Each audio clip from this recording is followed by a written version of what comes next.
बच्चों, आज की इस वीडियो में हम करने वाले हैं क्वेश्चन नंबर 35।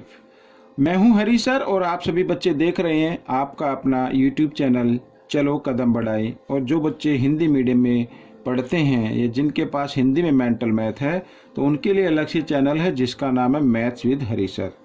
आइए करना शुरू करते हैं। तो बच्चों, ये आपके सामने है क्वेश्चन नंबर 35। ये देखिए, इवेलुएट करना है और इवेलुएट करना बहुत ही ईजी है बच्चों। देखो, 3 ब्रैकेट है यहाँ पर, 1 2 3 और दोनों उनके बीच में प्लस का साइन है। तो आइए ब्रैकेट को हम खोल देते हैं तो आपका आंसर आ जाएगा। तो √5 माइनस √3 और प्लस 2√3 माइनस √5 प्लस 2 और माइनस √3, इस तरीके से। ठीक है, अब देखो ये माइनस √5 पे प्लस √5, ये तो कैंसिल हो गए।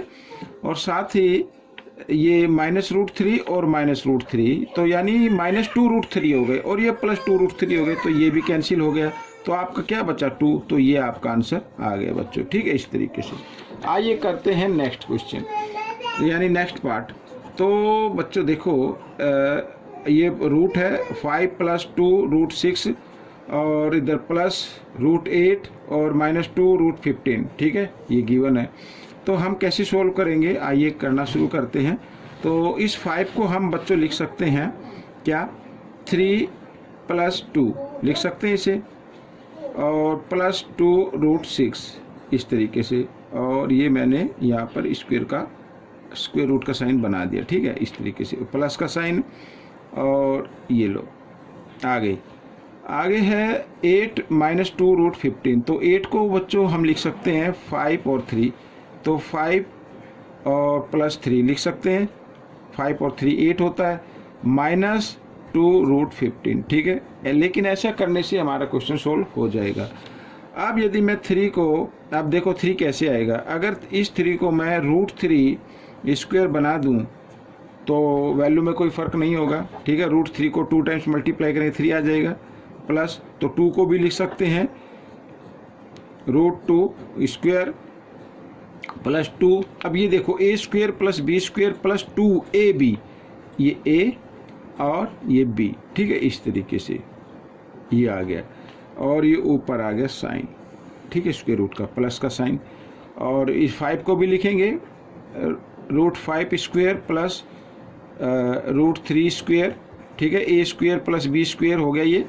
और इसमें गिवन है माइनस, तो माइनस 2ab, तो a √5 और b है √3, इस तरीके से। ठीक है, अब बच्चों a² + b² + 2ab इक्वल होता है a + b।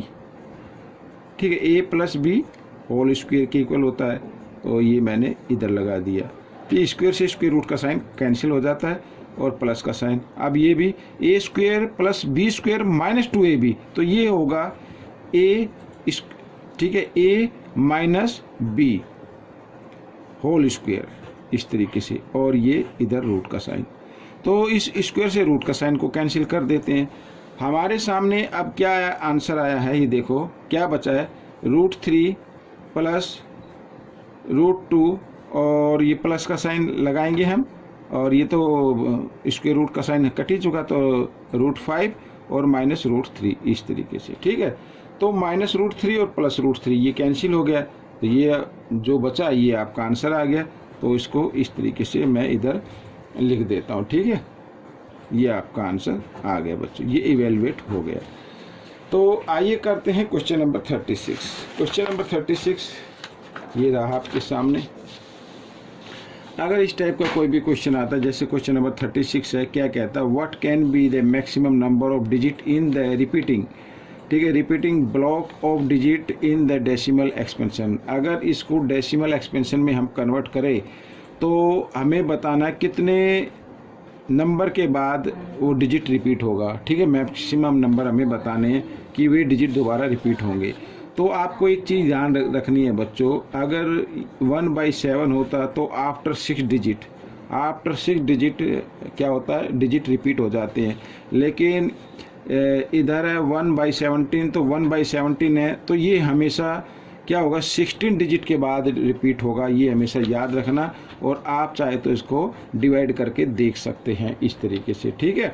तो इसमें ज़्यादा कुछ नहीं है, अगर क्वेश्चन आएगा तो बिल्कुल सेम ऐसे ही आता है। अगर 2/17 होगा तो भी 16 के बाद होगा, 3/17 होगा तो भी 16 के बाद होगा, 4/17 होगा तो भी 16 के बाद होगा, तो याद रखना 17 में, ठीक है। आइए करते हैं नेक्स्ट क्वेश्चन। तो अब देखो, in each of the following find the value x plus y की वैल्यू फाइंड आउट करनी है हमें। तो ये हमारे सामने क्वेश्चन गिवन है और ये इक्वल है x√2 प्लस y√3। तो मीन्स कहने का मतलब है √2 का कोफिशिएंट x और √3 का कोफिशिएंट y। तो कोफिशिएंट हमें x और y फाइंड आउट करने, फिर उनको प्लस कर देना है, तो हमारा आंसर निकल आएगा। आइए ब्रैकेट खोल लेते हैं। तो 2√2 प्लस 5√3 और प्लस 2√3 और माइनस 3√2, ठीक है, इस तरीके से। आप देखो सेम रूट हम देखते हैं, तो सेम रूट इधर हैं, एक तो ये आ गया सेम रूट और एक ये रहा, लेकिन ये क्या है, ये माइनस में है और ये प्लस में है, ठीक है, और ये दोनों प्लस में है। तो हम इनको कर लेते हैं। तो 5 और 2 याद रखना, प्लस और माइनस करते वक्त जो रूट के कोफिशिएंट होते हैं उन्हीं को ऐड किया जाता है। तो 5 और 2 7, तो 7√3 हो गया बच्चों। और ये माइनस है, ये प्लस है, माइनस प्लस माइनस होते हैं और बड़े नंबर के सामने माइनस, इसलिए माइनस का साइन आ जाएगा और 3 में से 2 माइनस कर देना है तो 1 बचेगा। तो 1√2 हम इस तरीके से लिखेंगे, आगे 1 लिखने की जरूरत नहीं है, यही 1√2 माना जाएगा, ठीक है। अब देखो क्वेश्चन कहता है कि x प्लस वाई, ठीक है, x प्लस वाई यानी √2 के साथ जो लिखा हुआ है नंबर √2 के साथ वो x है, √2 इधर है तो इधर क्या होगा 1 होगा और ये क्या होगा -1 होगा, यानी x की वैल्यू क्या आएगी -1 होगी, ठीक है। अच्छा y की वैल्यू भी निकाल लेते हैं और y जो कोफिशिएंट है √3 के है, तो √3 के कोफिशिएंट यहाँ 7 है, इसका मतलब y 7 के इक्वल होगा। और हमें x प्लस वाई की वैल्यू फाइंड आउट करनी है। तो x की वैल्यू है -1 और प्लस y की वैल्यू है 7, तो और ये प्लस माइनस माइनस होते हैं, 7 में से 1 माइनस करेंगे 6, तो ये आपका आंसर आ गया बच्चों इस तरीके से, ठीक है। आइए करते हैं नेक्स्ट। अब देखो सेकंड पार्ट में कर लेते हैं। तो ये तो ऑलरेडी है, लेकिन आपको क्या करना, फैक्टराइज करने पड़ेंगे, ठीक है। तो 4 लोएस्ट रूट में आपको लेके आना, जैसे -3, अब √12 है, 12 के अगर हम फैक्टर करें तो इस तरीके से 2 6 जा 12, 2 3 जा 6, इस तरीके से आएगा। तो स्क्वायर में पेयर बनाना पड़ता है और इस पेयर में से 1 नंबर हमें बाहर निकाल लेना है और जिसका पेयर नहीं बनता उसको अंदर ही रहने देना, इस तरीके से करना है। और ठीक वैसे ही इसमें होगा, तो मैं इसमें लिख देता हूँ, तो 5√3 आ जाएगा, ठीक है। ये आप करके देख सकते हैं 75 की, और ये इक्वल होगा x √2 प्लस y √3 के, ठीक है। अब देखो तो √3 इधर है, √3 इधर है, √3 इधर है, सेम रूट है। तो √2 तो है नहीं इसमें, तो √2 नहीं है, तो इसका मतलब x की वैल्यू क्या होगी, 0 होगी, ठीक है। जो चीज़ नहीं होती उसकी वैल्यू क्या होती है, 0 होती है।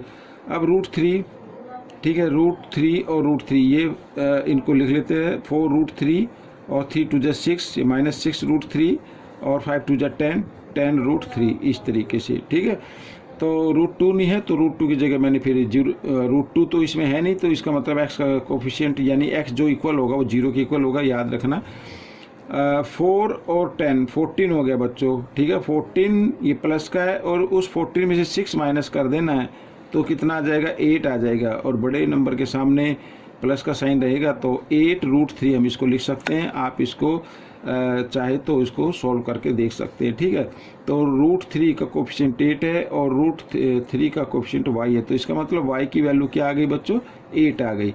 अब हमें करना है सम फाइंड, तो 0 + 8 तो होता है 8 ही होता है, तो ये आपका आंसर बन गया। आइए करते हैं लास्ट पार्ट। तो लास्ट पार्ट में वही करना है आपको, पहले इसको लोएस्ट रूट के अंदर रख लीजिए। तो 8 को लिख सकते हैं 2√2 लिख सकते हैं बच्चों, और 32 को लिख सकते हैं बच्चों, इसमें हमें बनाना है पेयर, तो 16√2 लिख सकते हैं, और सॉरी 16 ही 4 आएगा बच्चों, 4, ठीक है। और -√2 तो गिवन है, अब इसमें √3 नहीं है, तो √3 नहीं, तो y कोफिशिएंट इक्वल होगा 0 के, ये याद रखना, ठीक है। और सॉरी ये 2 है यहाँ पर, इसको हम 2 बना देते हैं इस तरीके से। तो 4 और 2 6 √2 और -√2, ठीक है। तो रूट ये माइनस है, ये प्लस है, माइनस प्लस माइनस होते हैं, 6 में से 1 माइनस कर देंगे तो 5√2 आ जाएगा। तो x की वैल्यू जो आ गई वो 5 आ गई बच्चों। और हमें सम फाइंड आउट करना, तो x की वैल्यू प्लस y की वैल्यू और दोनों को ऐड करें तो 5 ही आएगा। तो ये आपका आंसर बन गया। तो इस तरीके से ये क्वेश्चन भी सोल्व हो गया है। आपको ये क्वेश्चन कैसा लगा ज़रूर बताएं। इसमें से सीखकर दूसरों को ज़रूर सिखाना है। मिलेंगे नेक्स्ट पार्ट में। Till then keep watching this video and channel. Thank you.